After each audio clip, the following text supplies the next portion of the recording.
76% of transactions for sex with children start on the internet. A terrifying reality that's even attracted the attention of Congress. The internet has changed the way human trafficking and sex slavery operates. Today, the internet is ground zero for the booming trade in human beings. And now some lawmakers are taking matters into their own hands, hammering the websites that fuel sex slavery. But what can Congress do? And what does free speech protect? Representative Noem is introducing legislation to crack down. The bill, called the Stop Advertising Victims of Exploitation Act, would give cops the resources they need to prosecute companies that help traffickers advertise.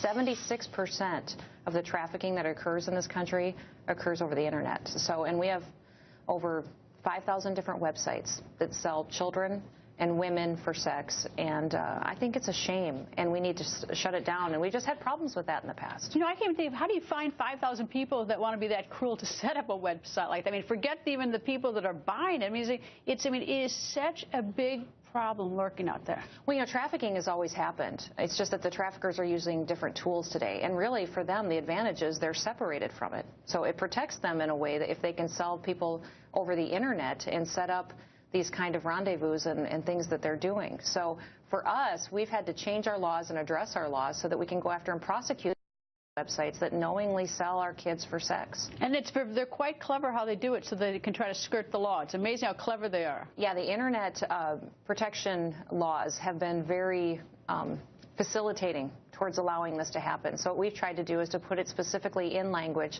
that if that company or if that website knowingly advertises people for sex, if it's human trafficking and sex trafficking, then they can be prosecuted. Like sites like Backpage, they make millions of dollars a month selling people for sex.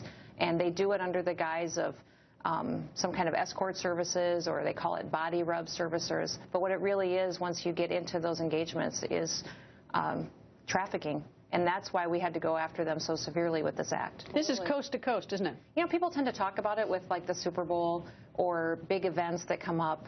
We in South Dakota have the Sturgis Bike Rally, which people have always known that trafficking might be a problem around those events, but it's every single day. We had one sting operation that put an internet ad up for 24 hours, and they had over 100 responses in a small rural town in South Dakota.